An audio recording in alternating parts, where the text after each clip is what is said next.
Hey, what's going on out there? This is Dr. Jason McCammon, PhD in natural medicine. I want to talk to you today about a really important topic, and that's supplementation, but I'm going to get specific to just what I feel covers the most basis here as far as health foundation goes, okay?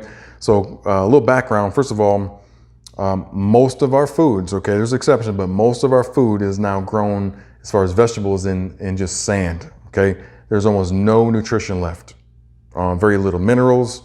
You know, the actual flora that's supposed to be in the soil, like all the good bacteria and all that ecosystem, that's been depleted because of over farming and commercial farming and because of the use of chemicals and et cetera, et cetera, et cetera.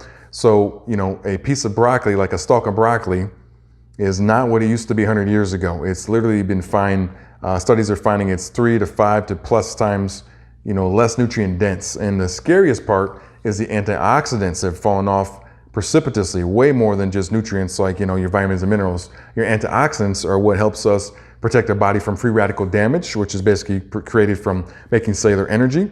And if we don't have antioxidants, it's really hard to prevent aging, combat inflammation. And one of the scariest things is cancer. Cancer risk goes up a lot when we have, you know, free radicals going crazy and we don't have the antioxidants to combat those. So just kind of accept that, okay? And how do I really know this is a absolute fact? Not only does the literature back me up, but for years and years and years, I've been practicing, you know, over 20 years as a healthcare provider, that I've seen people eat really clean and still have major health problems. Well, if you're eating really clean and you're eating all the fruits and vegetables you're supposed to, then why are these people not healing? Why are they still ill? There's many reasons for that, you know, psychological, could be pathogens, but a big factor is that they're eating whole food, but there's nothing in it. It's pretty much empty, okay? So now, is whole food like a broccoli, like a steamed broccoli, better than, you know, a peanut butter and jelly sandwich overall nutrient-wise? In most cases, yes, okay? So still eat the whole food. So don't get me wrong there. I'm just saying you're going to have to supplement, and I'll say it again, you're going to have to supplement or you will be deficient. That's just scientific fact living on this planet. And by the way, the more athletic you are, the more high energy you are, like if you have a very, very highly active mind, if you're a fidgeter, if you're always a busybody at home, if you're out there running 5Ks, guess what? You're going to be depleted even faster than someone who has more low energy and really just doesn't move a whole lot. So it's even more important for those of you that move, but it's important for all of us, okay?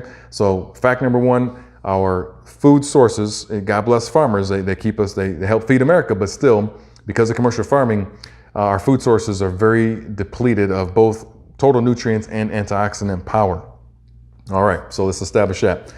Moving to the next point here is let's cover the most bases of nutrients with the fewest products. Okay, so you only need actually 3 to cover most bases for most people. Obviously, work with your provider or see someone like me to get testing, and obviously you can really personalize this thing. But just in generally what I see though is the use and the need for a multivitamin. Now you got to be careful. Just going to the store and grabbing whatever may not be a good idea. A lot of your big name brands, which I'm not going to mention, are actually packed in what's called calcium carbonate. A lot of the binder in there that keeps that pill packed together, like your 1-a-day type pills, are packed in calcium carbonate, and you have to have extremely high acid to break that down. And not only is that nearly impossible for most humans, guess what I'm finding in clinical practice? Most people don't make nearly a quarter of the stomach acid they need to. So again, most of us are already behind an 8 ball with low stomach acid to begin with. On top of that, that binder is packing that tablet really tight. You can't break that apart. I have a kind of a interesting, really eye-opening story here. It's a little gross, but I do know of a porta potty servicing company who reported that when they go to dump the porta potty, especially after like a big, you know, like concert, when they're dumping like 50 or 100 of those things, they can see hundreds, if not thousands, of multiple vitamins coming out in their tanks. Kid you not. People are not breaking these down, guys, okay? That's not a scientific study, but trust me, you're not breaking the multivitamin down. That's the cheap one.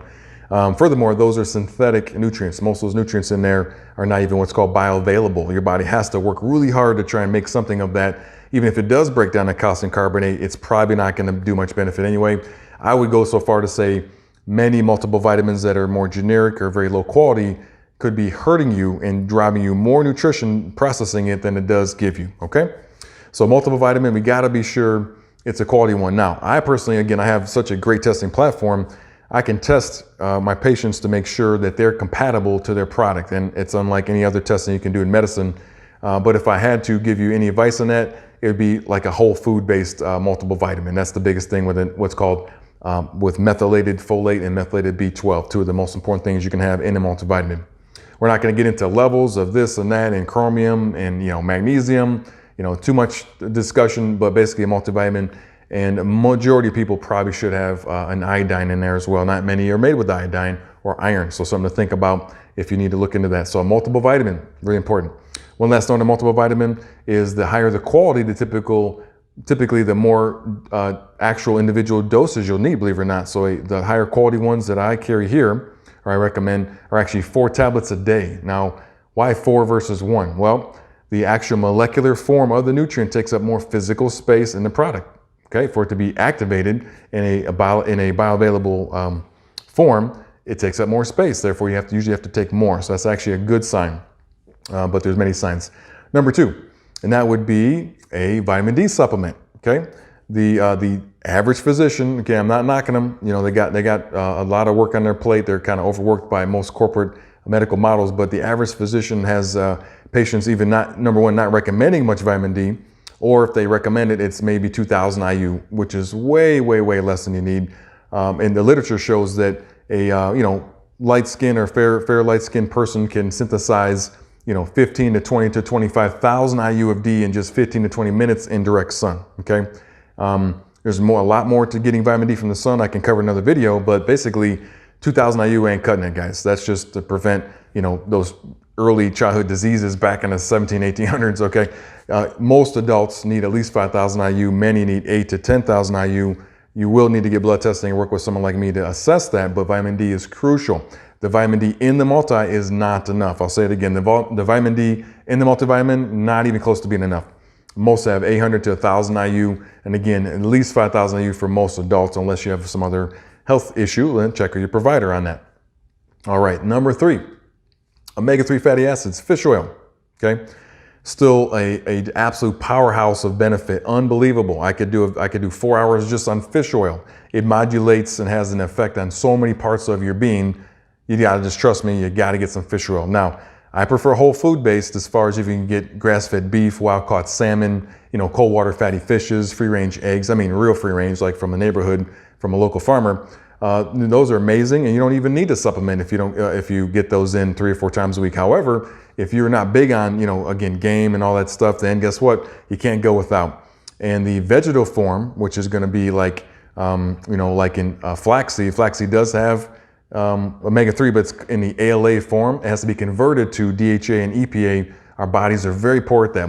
Some people don't make any. So yes, you can get omega-3 from vegetable sources, but I recommend animal, even for vegetarians. You don't want to be deficient from omega-3. It is so crucial. So that's the 3 I'd recommend, guys, for the low-hanging fruit. I would call it just the best ways to create less deficiency in the body.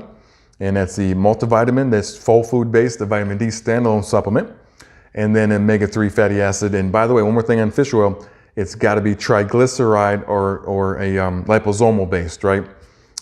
You got to have those forms. The ethyl ester form is very poorly absorbed and in fact can cause liver irritation over many years of consuming that. And guess what most of the market has on it? Ethyl ester, okay? So again, triglyceride based is ideal. Look for that on the label. It's not in many products out there, but you got to be aware of what's going on. All right, so hopefully that helped you out a little bit, and stay tuned for more and on nutrition. All right, take care. God bless. Bye-bye.